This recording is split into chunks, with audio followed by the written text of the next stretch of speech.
got a dream, baby. Up in the gym, studio flow, I take care of my son, baby. I need my time, you need my time, no getting rest, baby.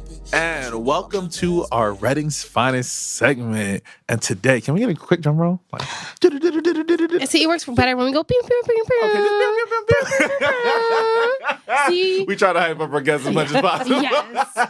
Tell them. Yes. The finest. The finest from Reading. Okay. So I'm super excited. Like I said, we are only featuring women for the month of March because of it being Women's History Month. And because of March this year being a 5-week month. We have 5 Sundays in March. So we're going to have 5 women. Yeah. How is that possible? What you mean? I feel like you just made that up. I didn't. Go look at the camera. Everybody else else calendar. I gotta look. Yeah. All right, but keep on going. Yes. Anyways, yes, because... so we are so excited yes. to have Rosa Julia Parra of Palo Magazine here on the show. So yay, thanks for being here. Thank you for having me. Super excited. And like I was excited just because once like Mateo had mentioned you and I did a little bit more research and then I put 2 and 2 together and I was like, oh, so that's that person in here. It was like super dope. So I'm just excited, especially after like reading your bio and actually seeing some of the impact that you're having around the community and just the response that people had to know that you were going to be on the show. They were like super, super excited. So that even brought even more momentum to me. Awesome. So you're doing things. Your name is here, which is super cool. That's good. But first things first. First, you got to give us a fun fact about yourself. Just we have random fun facts. Random things that people rock climber. We always mention the rock climbing is like the cool fun fact. You always mention the rock climbing. Yeah, we had somebody who had. I do. You better tell Glyph somebody last week our guest knew like what did you say 5 languages? Yes. Yeah, which is super cool. But just whatever comes to your mind. Oh my goodness. Are you a good cook? Fun fact. What you got? I do love to cook. Like, but I have like this weird thing. I love to cook. But I'm into forensics. I'm a forensics junkie. Really? I don't even have to, I could have one channel at home and that's it. I want to know about fingerprints and how it happened. And I can't believe how they got this person on a fingerprint on a beer can or whatever. Oh, that's wild. Love that. It's like the weirdest thing. You know, That's my kids super call me dope. forensics. So Yeah. They probably can't get away with nothing. God, let me pick up everything, every little thing. Going around with tape, getting fingerprints. Who touched this? I know it was you. Oh my God, that's so cool. But what's your favorite dish? My favorite dish would have to be mofongo. It's a Spanish plantain, a mashed plantain. It's not mangú like the Dominicans. Mm-hmm. Mine is Puerto Rican where it's fried plantain and you mush it with garlic. Yep. It's actually also in Africa too. They just call it something else. I don't know exactly what it's called, but it originated from Africa. Yeah. Even though, you know how people are like, I'm Puerto Rican, that's a Puerto Rican dish. But if you look into it, it's really not. Right. You should know, Miss Forensics. I know where everything goes and every. Wow, that's super dope. I've never had that, but I think that's something I've had it before. I can it's have. Fire. Really? It's fire. Yeah, my abuela makes it, and it's just A1. It's awesome. Yeah. Yeah. But the next question, the question we always start with is, who is Rosa? Who is Rosa? I ask myself that occasionally now. As you get older, you're trying to really learn who you are. Mm-hmm. I was just telling Mateo before, the younger generation, I love the fact that you guys are starting to know who you are earlier. You know, where we were kind of put in a, your mom tells you to do certain things certain ways. So I think I spent half of my life, I would say about half of it, pretty lost. Trying to identify who I am. I was a banker for 21 years. So I went to a cubicle every day, sat in a cubicle, a little rat maze. That's what I call it now. Wow. And I'm glad that they gave me the opportunity and I worked there and I got great money, great pay, great benefits. Then I got the opportunity to start this magazine and I said to myself, wow, how did I do that for so long? So I feel almost like Palo's my baby and I'm liberated. It's like it brought me this freedom that I didn't know about. So as I sit here today, it's like so exciting that something that I didn't ever imagine. I thought I was always going to be behind a cubicle, retire, just like everybody else, until one day somebody at the office said to me, I was coming on the elevator and I said morning to someone who I said morning to for 19 years and 20 years. And when I said good morning to her, she said, what's so good about it? I've been here for 30 some years. and it's the same thing, and I have debt and this, and I thought, oh my God, I'm gonna end up like her, right? That it just like, and that's when the lights went on. I'm like, I'm not gonna do that anymore. I'm gonna take risks, you know. So now I'm more of a risk taker. You know, that's me now. Like even my kids are like, Mom, stop, slow down. Mom, stop. I'm like, no, I'm not. I did that. My parents told me to do that for so many years. And I don't want my kids to do that. So I'm definitely not going to stop. I'm going to continue to try to do different things. So that's me now. The new me is trying different things. That is, no matter what. Rosa, the risk taker. I know, the forensics risk taker. The forensics risk taker. We're going to add on every adjective possible. Where her plate of mofongo. That's lit. Oh my gosh. No, that is super dope. And it's cool because I do want to talk about your magazine and just what was the inspiration behind it? Well, funny thing is, I don't like to steal credit, so it wasn't my idea. Even though it's my magazine completely, my husband kind of helped me with it. It was actually my husband's idea, who wasn't my husband, because my husband's a radio personality and DJ, and I met him at my brother's restaurant and bar. He was DJing, and I was telling Mateo earlier about this. I was telling Mateo earlier that I was at my brother's restaurant bar, and when I was there, the DJ approached me and he said, "You're in a bar and you're reading?" He goes, "That's so weird. Like people would be at a bar drinking and dancing." He said, "You read?" I said, "I love to read. I was like looking at magazines. That's my thing." And he said, "Oh, well, I'm looking for someone to do a magazine with me." I thought, okay, this guy's like, you know. I said, no. I'm a banker. I don't know anything about magazines or anything. And he said, but I think you're still the right person. And I ignored him. Then once I ran into him again several times, he kept talking to me about this, and we decided to do a magazine. We knew nothing about doing a magazine, but he wanted to do it what I call more of a street urban version, because he was a DJ. So he worked in clubs. So he wanted to do more like clubs. And I said to him, the Latino community, we don't have anything here like a magazine that represents us and can educate us. I said, I'd rather take it on the educational route and try that. And he said, you know what? I think you have a great idea. So I'll do the graphics. And even though he didn't even know how to use Photoshop, he said, I'll do the graphics. I'll figure it out. And you do the articles and you go out and find the information. So I did that part-time while I was working at the bank. But it wasn't my idea. It was actually his idea, but then I stole it. Yeah. When he didn't register it, right? He said there was no, he started it and he himself didn't think it was going to turn out to be anything. So he never registered it. And like 6 months later, I said, we're starting to make money on this. I think we have to pay taxes. So let's kind of figure this out. And he said, you know what? You registered in your name. He goes, it's kind of your thing now. I kind of realized I like the radio. So it was his idea to start the magazine. But then a couple months later, it wasn't like it wasn't truly like his following. You could tell that he likes radio and stuff like that. So then I just took over. And then I realized like, wow, this is it. I found through somebody else, I find something that I love to do. And did you always have like an editorial mindset? Were you always into magazines and everything like that? As a young girl, yes. Like, when I used to get my paycheck from McDonald's, growing up. I remember those days. Yeah, I would, always come home with all these books and magazine. And my mom, who threw everything away, she would say, "Why do you buy all that stuff?" Because I like it. I used to cut out the pages, cut them. That was just my thing. I was always like that. But I never thought I was going to do a magazine. Never in my wildest dream. I thought I was going to be that same lady on the elevator, miserable, just working, in a cubicle, But everybody else always knew that I was going to do something. Isn't that weird? Right. Because when I started doing this, everybody's like, we knew that was not your thing, what you were doing. So it's so funny how sometimes other people can see your calling before you do. Right. You know what I mean? That's the weirdest thing. And I feel that a lot. And then you also talked about it kind of being like a generational thing too, where you see us coming into ourselves a lot more. And you mentioned your kids as well. So what is the biggest lesson that you impart on them from your life growing up and now you being able to find what your passion is and what your life is? To me, finding your passion, even if in the beginning it doesn't pay off, and your mom and everybody around you tells you, don't be an artist because the artists don't make money. Don't do this because of the bull. Don't listen to that. And I know parents probably like hate me for that. And I'm a parent. I have a child in college and I have another one going in college in 2 years. I tell my daughter and my son, follow your passion. I don't care what it is. You want to be a mechanic?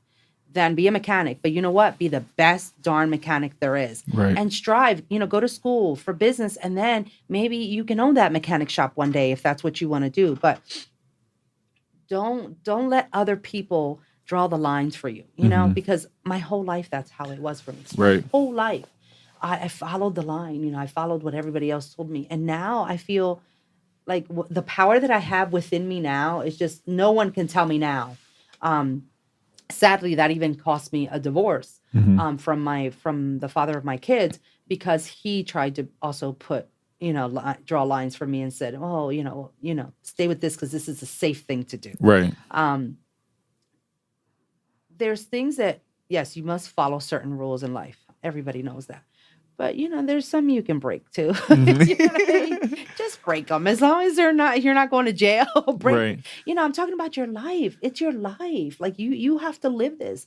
You guys are doing this, and this is awesome because this is something that you can tell. It comes out of your pores, and that's what it should be, because that's what you want to spend the rest of your life on, with that note. Right. You don't want to be miserable, So I love this. The fact that it's English, it's Spanish. So I grew up here. Even though I was born in Puerto Rico, my mom lived here and accidentally had me over there because she went on a business trip and I came early.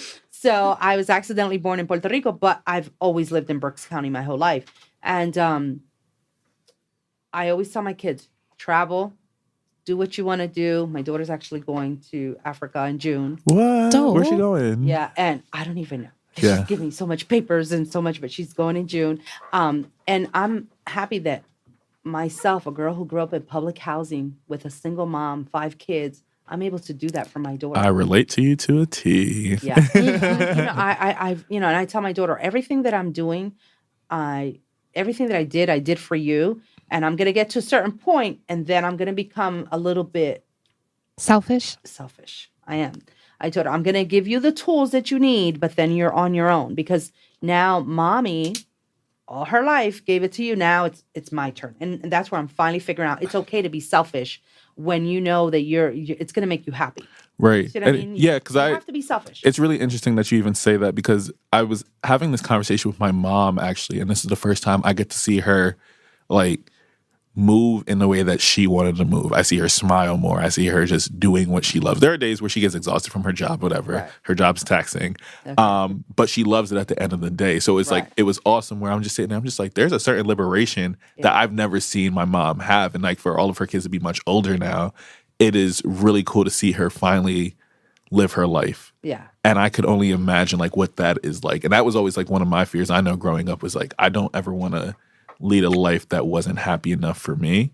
And that's one of those things that I try to be very intentional about. It's just like, all right, this is where I'm at. This is where I'm at, kind of deal. That's and awesome. That's awesome. Yeah, but it's so cool to like hear you speak about it, because I think it's something that's super important for people to hear now.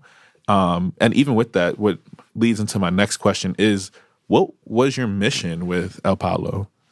Like I said, at first it was to educate the Latino community, but then I realized, well, we need to educate our Latino community, but we also need to educate the non-Latinos about our Latino community, and vice versa.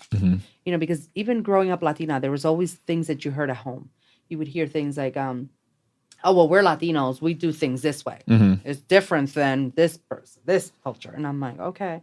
So you got used to that. You put stuff in compartments, And then I realized that at the end of the day, yes, you can come from wherever. Puerto Rico, DR, Africa, wherever, Mexico, wherever. But if we don't share and educate each other on our foods, our dancing, our culture, our arts, or whatever, there's always going to be issues. And food is a great way to do that. But it's the best way, right? It's my favorite.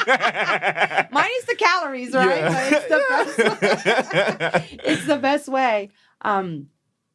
I think it's key that we learn about each other, because there's so much frustration that builds, when you're taught. I was telling somebody yesterday how I worked in downtown Reading for the last 10 or 15 years of the 20-some years that I worked at the bank. But previously we worked in Wyomissing. Well, I was the only minority there for many years, 10 years. There was nobody else. Wow. No Black, no Latino. It was just me. But I noticed that I wasn't the type to blend in or try to act like somebody else. I was always, even when I brought in my food or whatever, they're like, what do you have there? I'm like, rice, beans, pork, this is this. And I would educate them about it, I didn't change who I was. I would always, but the sad story, when we moved downtown, everybody was so hyped up about, oh, you're going to the city. Now you got to work in the city. You got to be careful. You're going to get mugged. You're going to get killed. And, and I didn't realize the stress that it was on the non-Latinos so much that there was this lady, she came to our parking garage and she left her car running with the keys in it because she wanted to get out of the parking garage and get into the building so fast because she was that upset thinking that she was coming to the city and she was going to be harmed. Yeah. So the next day at work, I said, can we have like a conference? You know what? You guys need to relax. Yeah. You're letting yourself, and that's when I noticed education was key because they're so worried about the news that they hear or whatever. But if you hang out with a Puerto Rican person, a Dominican person, an African person, you make friends and your circle grows and whatever, then you understand that that's not the case. Right. Do you see what I mean? But the fact that they lived outside of Reading, they worked outside of Reading, for them to come into... For me, I think what has afforded me first, the freedom. I feel freedom. The fact that I'm not going to a cubicle and working for myself in my own company is awesome. I work from home. Sometimes I work in my jammies. I do. So nice. Don't comb my hair, anything. Then I get on the phone, talk really professional. So it's given me that freedom. And that has made me study myself in here. So where if you go work for somebody 9 to 5 and you have to follow their rules and everything you don't have time for that. You know what I mean? Sometimes you don't have time to figure out who you are. It's more of a routine. Right. So it has allowed me that, which is awesome. But I feel most importantly, 2 other things. The community, to show that we can do this. I mean, when I used to go to school, I went to Reading High, Southwest. There was hardly any minority teachers.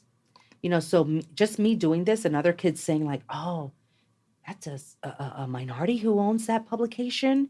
You even get, oh, that's a minority. And look how pretty it looks like, almost like if we weren't capable of, so that I love that as well. But what it has afforded me is for my kids. I want my kids to know that they can do this too. My daughter can be an Oprah if she wants to be, a Latina Oprah. Anyways. Yeah.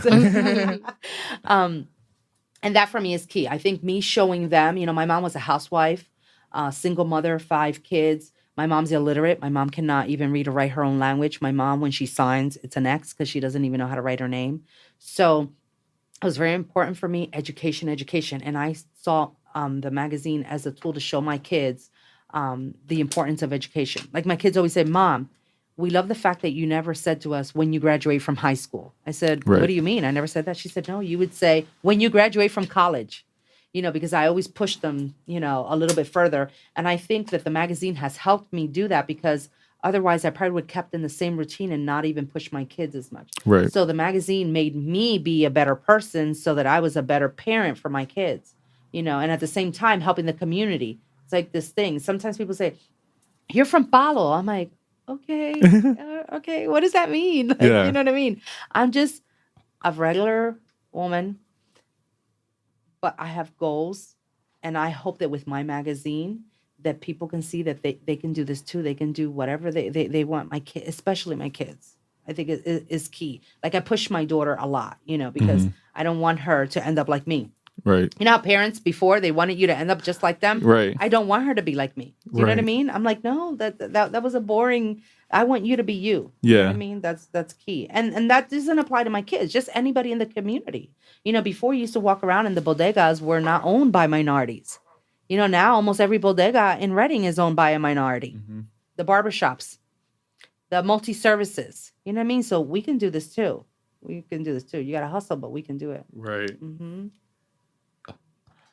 That's a wrap up. You good for that? She did that. Well, I got another question. What are some trials that you had to go through when it came to getting the magazine in there? Because I think sometimes we always see the finished product, but we never see the work that takes it up to get in there. So what led up to the success of El Palo magazine?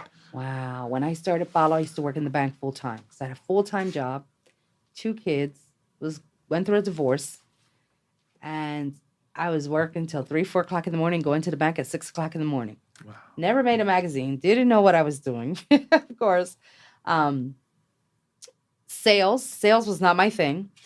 When I couldn't afford to hire a salesperson, so you had to go do it yourself. And that's a good thing about entrepreneur. You learn that, well, maybe that's not my thing, but this is what I have to do to get where I want to get. Right. Do you see what I mean? So I had to push myself to do sales. But then I realized that I wasn't really doing sales. And I realized that because in the Latino community, if you go out there and you're trying to do sales to them, they're not going to buy. Mm-hmm. You have to be part of them, part of their business.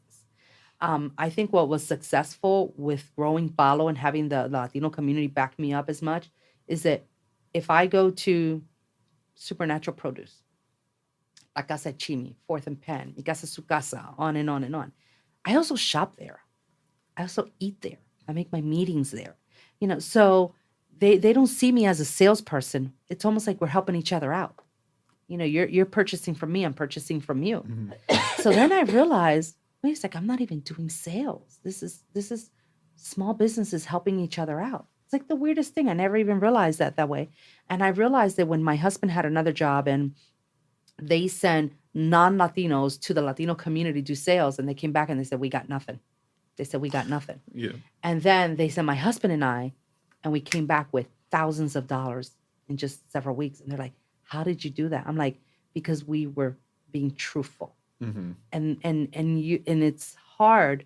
I'm not saying that a non-Latino can't come into our circle. That's not what I'm saying. But you have to be truthful. Yeah. You got to loosen that tie up.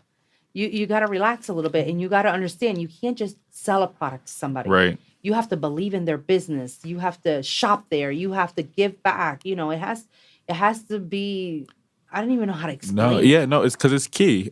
Even when I was in college, it was interesting when we had our first black professor. I didn't get my first black professor until I got into my senior year. Wow. And to see yourself reflected in somebody else, learning from her was so much easier. There was a certain realization. There was an authenticity that she just got it. It's like when we head nod everybody, like the black people just know, like, all right, I see you, you are here. Right. And so even then, it's just like, especially in this day and age, we crave authenticity.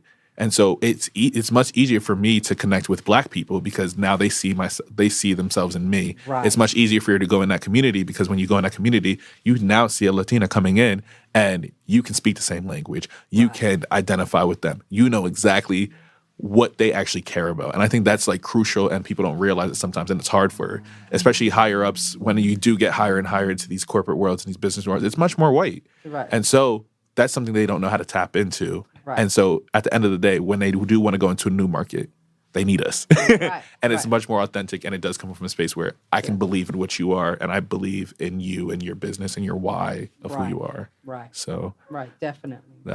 That's awesome. Authenticity is the key. Word. All right. You ready for the two-part question? All right, throw it over here.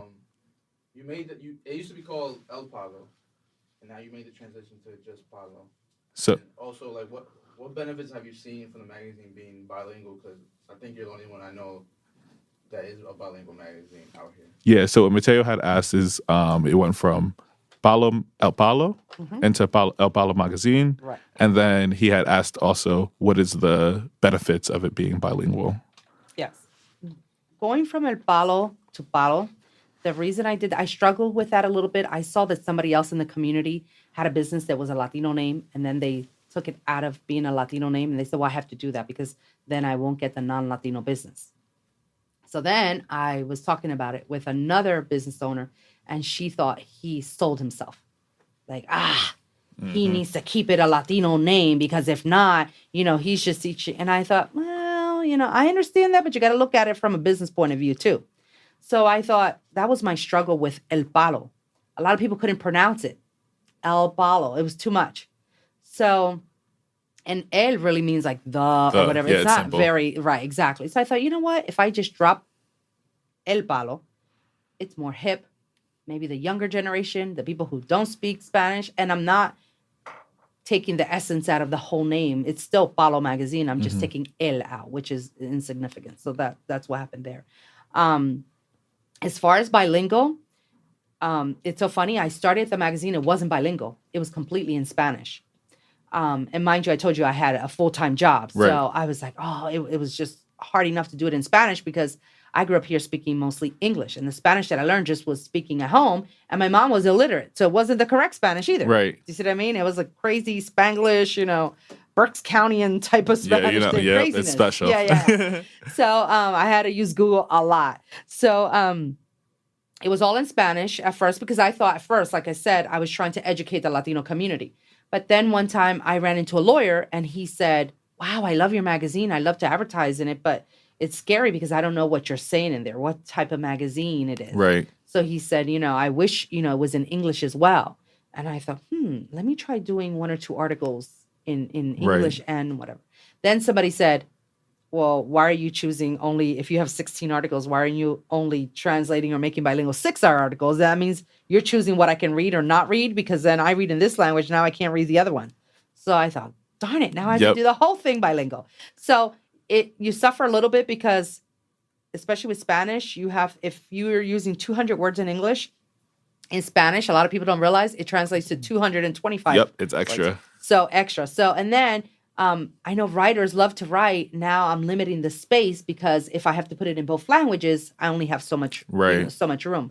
But I noticed that libraries and schools were saying, oh, this is an educational tool as well. I didn't even think about an educational tool in the sense that people were picking it up and saying, oh, well, I'm non-Latino, but I went to college and I took Spanish for 4 years and I love looking at it and trying to figure out and learn it because the English is right there. So that happened by accident, really. Yeah. I didn't realize that. But that was a good thing. Right. So then I thought, you know what? Bilingual is key. Even when I go on Facebook, a lot of people will thank me in the street. Older people, they'll see me and they're like, oh, I love that you put English and you put Spanish. Yeah. And eventually I know that's going to die off a little bit. Not that we're going to lose the Spanish language, but the younger generation is speaking more or writing and reading in English than they are in Spanish. I think people like my age or older are really into having it in Spanish as well. So yeah, that's awesome. Did you have a second? You're good. One, that is like a super awesome thing because I know there's a huge benefit, and I don't think you'll be surprised actually, especially like what you're doing right now. They actually aren't doing this in colleges a lot of the time, and so when I was taking Spanish classes in college, we had to do this thing called study buddies. So you had to have, what was it, study buddies? We would meet in Starbucks at our college, and then we would have to have a whole conversation in Spanish and then have to kind of learn back and forth. Okay. So I do think it's interesting because that was something for me when I worked at admissions. I was a diversity and inclusion chair, and we're getting more Latino students at Susquehanna, but our staff wasn't reflecting that. None of the actual copy was reflecting that. None of this was supposed to do what it was at. So I think it is interesting because you need both. Because if you now have a first-generation student coming in and now the kid has to, for their coming into it, they have to say everything, learn a completely new jargon. Because I didn't know what a FAFSA was, like growing up, or how to explain what it was. Right. And so now for you to have to talk about a FAFSA, then explain it to your parents, and then have that whole process, it's much more difficult. And so you'll be surprised, actually, because now more and more translators are being brought up to college spaces. A lot of people, you're onto something, and the education portion of it is actually super dope because they want to have that representation, because even when you get to college, you lose a sense of home and you're forced to reconcile with your identity even faster. Right. That's true. Yeah, that's so true. I do think there's still value in you keeping it where it's bilingual. Yeah. That's my 2 cents. You didn't need it, but there it goes. That was my thought process. Everything is educational. Everything. I mean, and like I said, you teaching me that, I learned so much from you. You know what I mean? And just what you told me, you gave a piece for me to think, okay, well, I'm continue to head in the right direction. Yeah. Do you see what I mean? Yeah. Where I might think, well, maybe it's not. And then by you saying that, I might, okay, maybe so. Yeah, you still got it. So thank you for that. Now here's the fun part. So we're going to go back, and normally there's 4 of us, and we usually go around rapid fire, and it's about 3 questions a person. But because of it just being me and Bree, we're going to do 5 questions back and forth.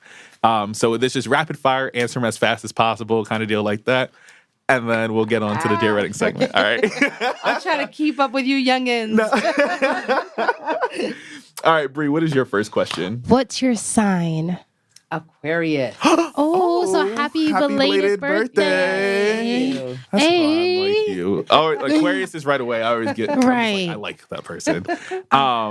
My thing is, if you weren't doing this right now, if you weren't with Palo Magazine, what is another venture that you would want to get into? I would like to get into tourism business. Like I'd love to be in Puerto Rico and open up a business because I speak both languages. And I think it'd be great because I could work in anything in tourism in Puerto Rico.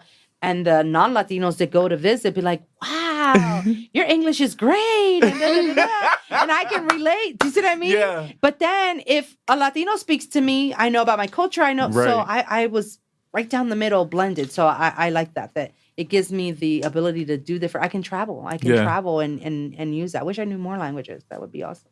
That's dope. Speaking of travel, what's a place you would like to go to that you haven't been before? I would like to go to Italy.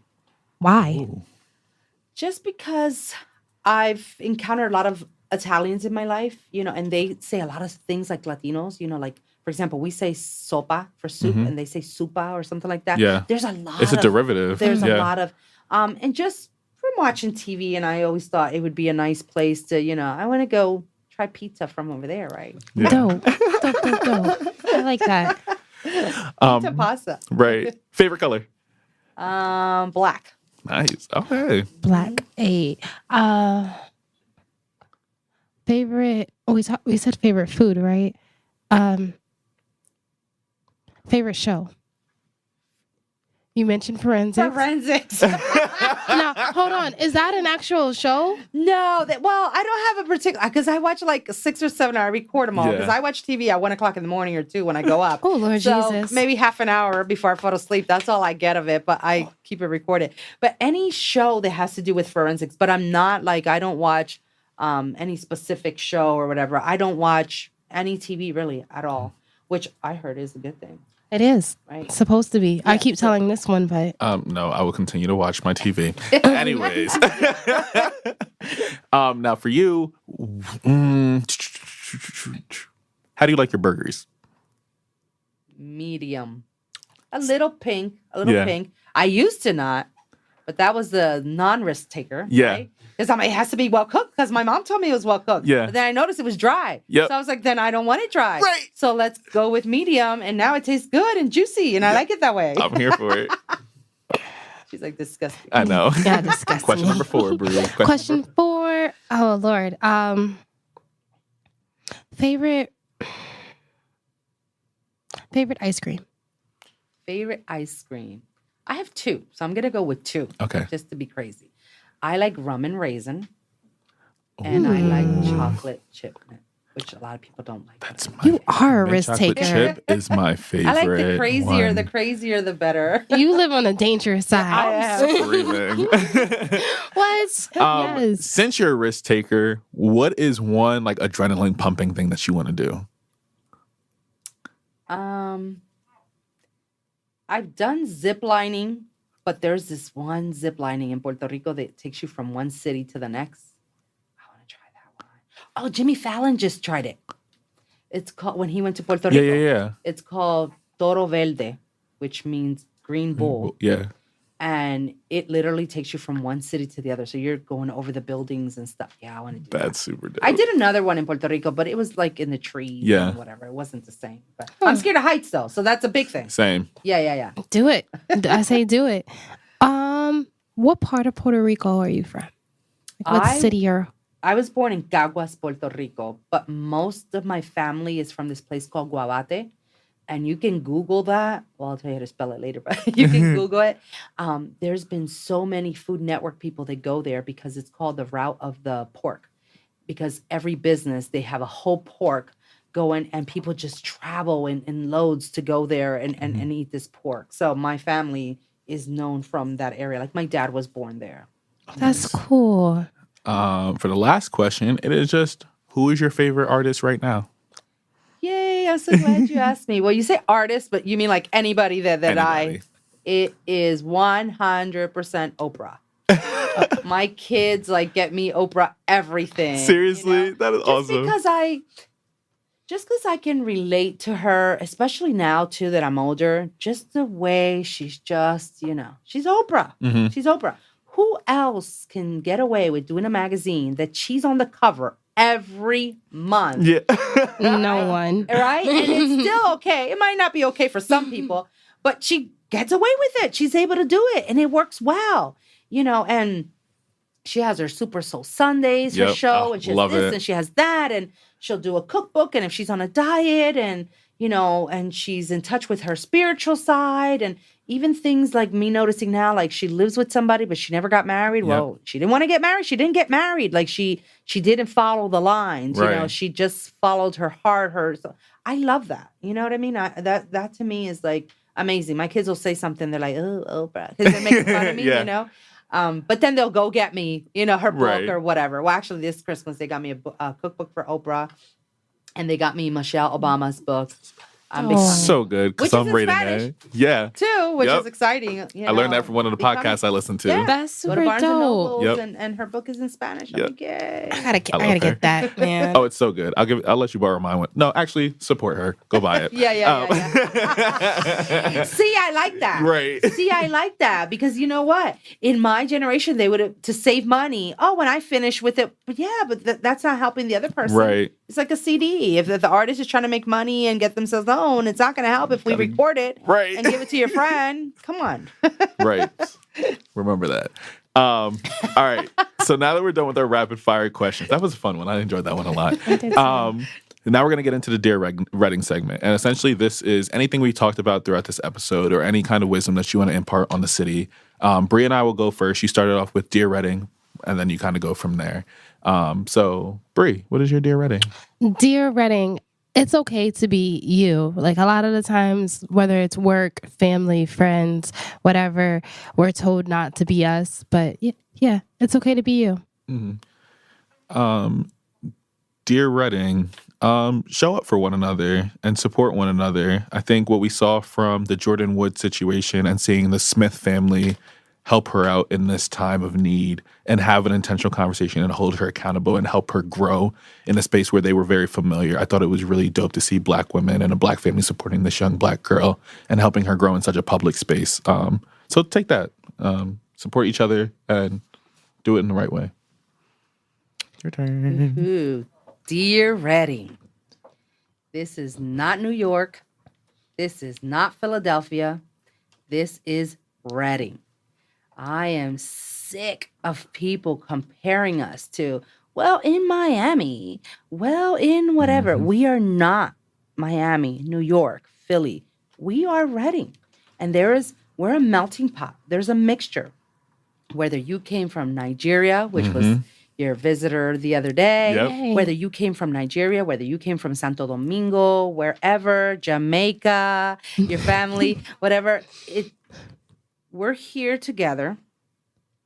We're trying to take Reading to the next level. We're trying to be, and I know that sometimes you need another city to compare to say, hey, look how the way Lancaster looks, or look, that's okay. Yeah, to a certain degree. Right. Because we teach each other as humans not to do that. Like, don't compare yourself to everybody else. But yet when it comes to our city, we do that constantly. Right. Oh, well, New York does this or such and such. Okay, well, we're not there. We're not there, or maybe we don't want to be there. Maybe we have a different way of being. You know what I mean? Right. So, yes, we need to continue to grow and do stuff, but we shouldn't constantly be compared to other cities because we have a different group of people that live here. Right.